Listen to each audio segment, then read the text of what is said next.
కరీంనగర్లోని మంకమ్మ తోట కార్యాలయంలో కేవీపీఎస్ జిల్లా కార్యదర్శి తిప్పారపు సురేష్ ఆధ్వర్యంలో జూన్ 22-23 తేదీలలో నిర్వహించే ఉత్తర తెలంగాణ సామాజిక శిక్షణ తరగతులు జయప్రదం చేయాలని కేవీపీఎస్ కరపత్రం ఆవిష్కరణ చేశారు.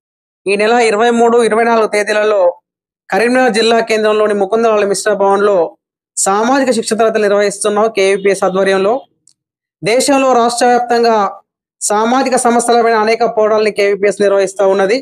బీజేపీ అధికారంలోకి వచ్చిన తర్వాత దళితులపైన బలహీన వర్గాలపైన అనేకమైన దాడులు జరుగుతూ ఉన్నాయి. ప్రభుత్వం సంబంధించిన రక్షణ కల్పించాల్సిన బాధ్యతలను ప్రభుత్వం సంబంధించింది నిమ్మక నీరెత్తినట్టు వ్యవహరిస్తూ ఉన్నది.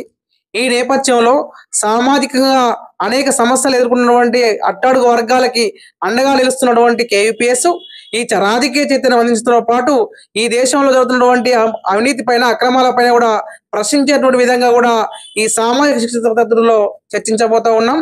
కాబట్టి శిక్షణ తరగతి జయప్రదానికి ఈ ప్రాంతంలో ఉన్నటువంటి సామాజిక తరగతులు అందరూ కూడా హాజరు కావాలని విజ్ఞప్తి చేస్తూ ఉన్నాం. వీటి జయప్రదానికి కూడా అందరూ కూడా అన్ని రకాల సహాయ సహకారాలు అందించాల్సిగా విజ్ఞప్తి చేస్తూ ఉన్నాం. సంపత్ కేవీపీఎస్ కరీంనగర్. జయప్రదం చేయండి. ఈ నెల 23-24 తేదీలో జరిగేటువంటి సామాజిక శిక్షణ తరగతులని జయప్రదం చేయండి. 23-24 కేవీపీఎస్ సామాజిక శిక్షణ తరగతులని జయప్రదం చేయండి. సామాజిక శిక్షణ తరగతులని జయప్రదం చేయండి.